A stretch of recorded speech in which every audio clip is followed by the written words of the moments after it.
Okay, you guys, welcome to a video with Impossible.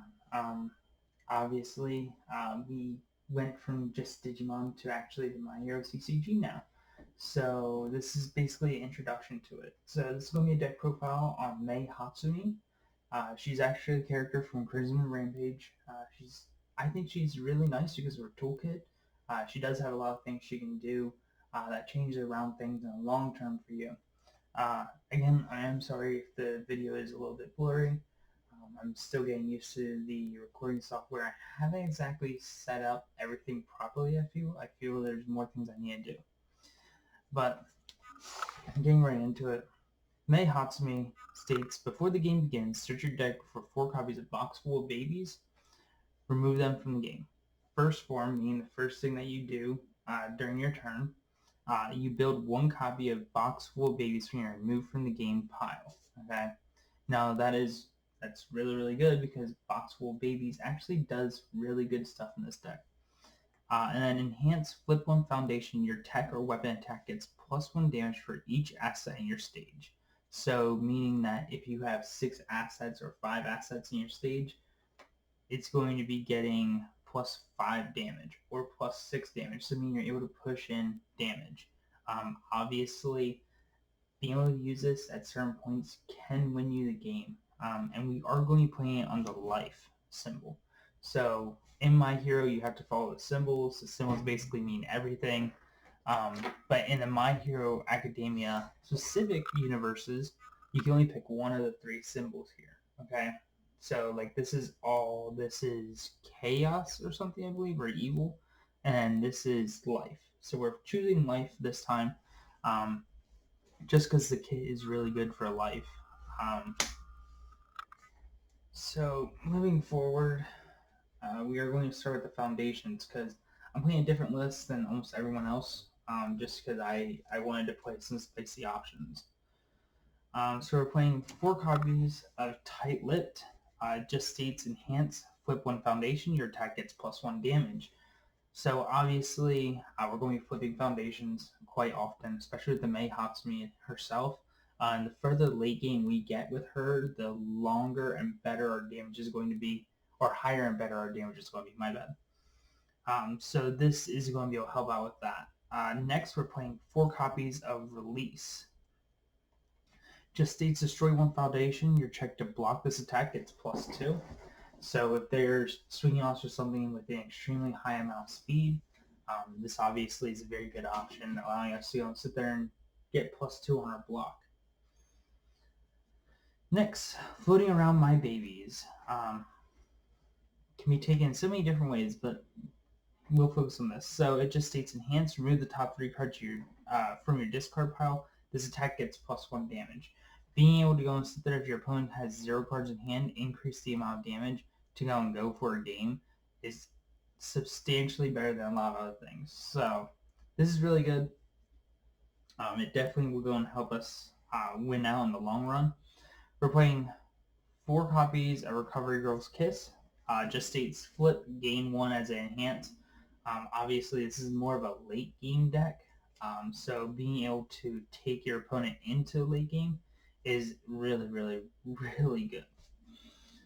And that's it for the 0 drops.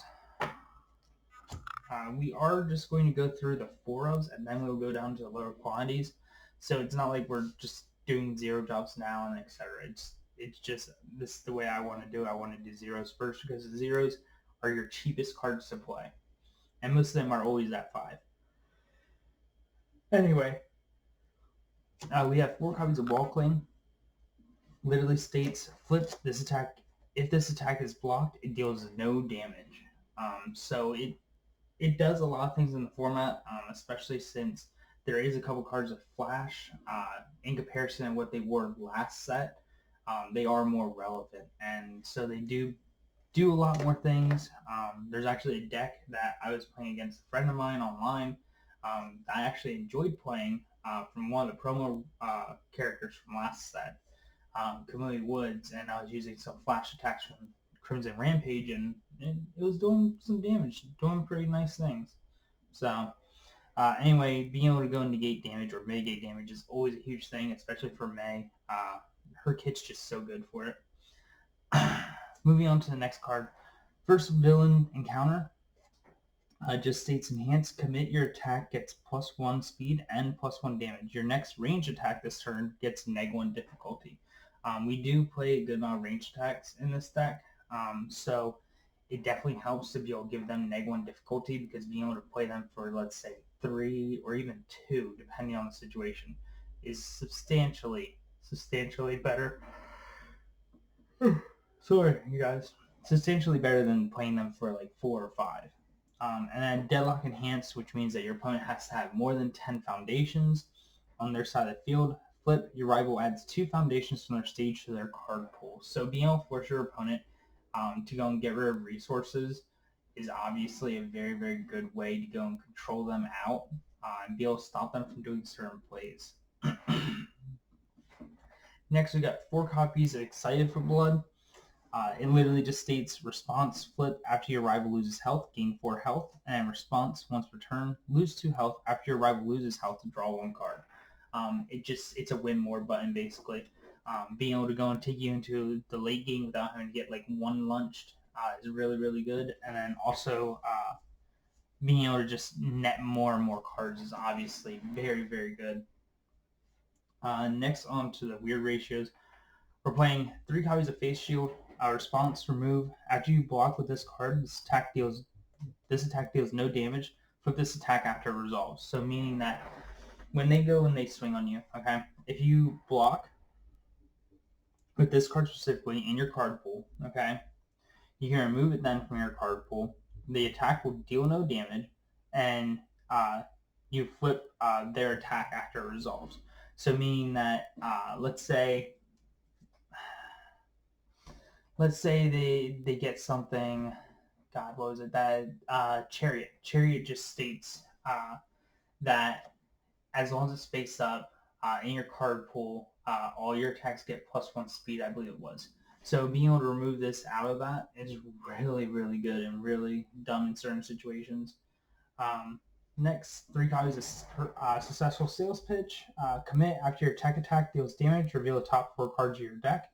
Add 1 tech card revealed this way to your hand. Discard the remaining cards. May you play such a huge amount of cards in deck, it doesn't really matter about you discarding. The main thing is to go and get attacks. Obviously, because you're a 5-hand character, it could be a little bit difficult, but it's still really, really good. Next, we got 2 copies of High Value Target. When committing cards to pass a check to play a block, this card counts as 2 foundations. So basically, it's sort of like Release, where you got +2 to your block check. And then response, before one of your foundations would be destroyed due to a rival effect, destroy this foundation instead. So obviously we do have a lot of things currently in the format that is able to go and pop foundations. So with that in mind, this card comes up. Sometimes it could be swapped out for a couple other cards. There's obviously other things I'm looking at, but this is just the first iteration of this deck because I wanted to make something that would be fun and pretty straightforward for me and my buddy to go and play against. 2 copies of Mid-Match Advertisement. Flip, discard 1 card. If there are 2 or more tech cards in your card pool, gain 2 health. So just being able to gain that 2 health to go and take us into late game is always good, as well as a taunt tech. The main thing is just that it's a tech card. And then the last foundation is Glamorous. I was up in the air about playing this, playing oh boy, what was the card? I think it was Start with the Basics. I was debating both of them. Start with the Basics will allow more aggression, but this just allows you to unflip foundations, which is really, really good after you build it. And it does have an enhanced flip. This attack gets +3 speed. Only playable if this attack speed is less than its printed speed. Obviously, there is a lot of things to decrease speed to go and make it easier for your opponent to block it. So this helps out with that. So that's it for the foundations. Moving on to the assets. So obviously we have the 4 copies box full of babies. It just states enhance once per turn, draw 1 card. This 1 card unless your character is Mei Hatsume. Obviously because we're playing Mei Hatsume. we can utilize this to its full potential and just use as a draw card. And then it has enhanced commit. Your tech or weapon attack gets +1 speed and +1 damage. Um, Obviously, that's really good because just being able to give +1 speed or +1 damage to some of these attacks makes them very lethal. Potentially, it could go and actually win you the entirety of the match, depending on how it goes. And then we are playing 2 Tress Chick Cape. It has unique as its characteristic. Unique just means that there will be 2 or more on the field. You have to destroy one. First enhance, commit, unflip 1 committed foundation. And then deadlock form, remove, add up to 2 range attacks from your card pool to your hand. The deadlock isn't really used a whole lot, but it can be used. That's why we are playing the ranged variation of this deck. I was actually tempted to play the naval laser beams, but I decided against it. But basically, this is just another unflip mechanic. That's about all it is. So moving on to attacks. I have a very unique lookout on this because we are mainly playing weapon attacks. So I'll just show it. I did take 4 copies of Staff Strike from the Momo kit and toss them in here. She has Powerful 2, Weapon, Combo Weapon Foundation. Okay, so meaning that the 2 cards previous to it are a Foundation and a Weapon. You get the Combo Enhance. So the Combo Enhance states the next 2 weapon cards you play this turn ignore progressive difficulty. So almost all of our attacks are weapon attacks, meaning that if we're able to go and play a weapon attack for 3 or 4 or even 5, it can go and mean the difference between living the turn or killing your opponent, basically. And enhanced, draw 1 card for each foundation in your card pool. Obviously, we're going to have 1 minimum, so being able to draw that additional card to go and try and push in more damage is always going to be a great option. Moving on, we are playing 4 copies, if I can get it all set up in my hand, of Knife Slice. So it's a weapon attack. Enhance, next time your rival loses health, this combat phase, they lose 1 health and you gain 1 health. So it's basically life steal, life leech, whatever you want to call it. And then it has a deadlock enhance, your rival loses 2 health. So basically this is similar to basically Gaga Cowboy and Yu-Gi-Oh! That's the basis of what this card is. If your opponent is dumb enough to go and stay deadlocked, you're just going to deadlock enhance first and burn them for 2. And this does come up in the long run because being able to go and sit there and drain 2 off your opponent, or even drain 3 off just the enhance and deadlock, can go and mean the difference between forcing your opponent into a very weird situation or forcing them into a situation that's unfavorable towards them.